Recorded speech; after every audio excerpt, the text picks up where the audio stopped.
Κοιτάξτε εδώ, τι έκανα πάλι. Λοιπόν, κοιτάξτε. Καταρχήν έκανα ένα play με Mandy που δεν φαντάζεστε. Δηλαδή, πω, χάλια. Αυτό ήταν ο καλύτερος Mandy παίχτης στον κόσμο, ναι. Κοιτάξτε.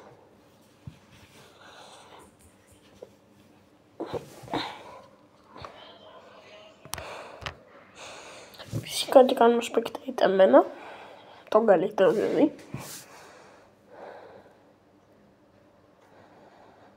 Μία-δύο. Καθένα. Έχει λεροντούγκ ευτυχώς. Η Λίλη πέθανε πρώτη.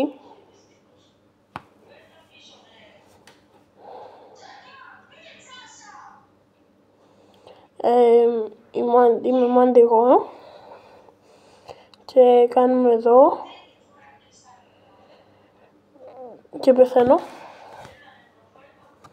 Και περιμένουμε τον Doom να το κλατσάρει.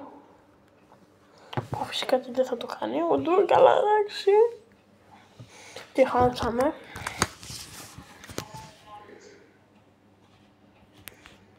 Η Super μου δεν πέτυχε ούτε έναν.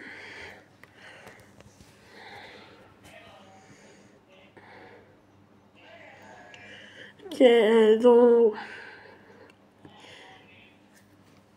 η Λίλη πηγαίνει στο Portal, μένει στα Bush.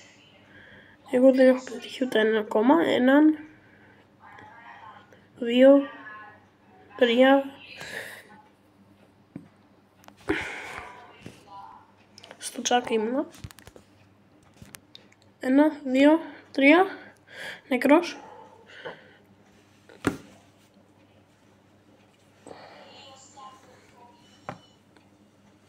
Προσπαθώ να πάρω Hyper Super εδώ για να το σκοτώσω, αλλά δεν πιάνει, ούτε τον πετυχαίνει το Super μου ποτέ.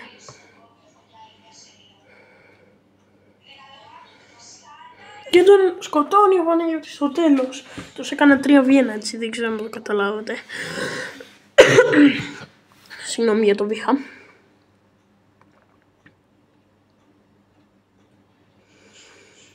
Ο Παναγιώτης πετυχαίνει μία.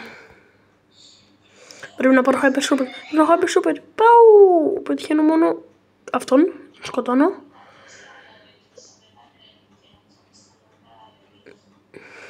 Τον αφήνω ένα HP και μου κλέβει το kill. Αυτό ήταν το βίντεο. Αν σας άρεσε πατήστε ένα like, ένα subscribe και το κουδουνάκι. Και τα λέμε στο επόμενο επεισόδιο.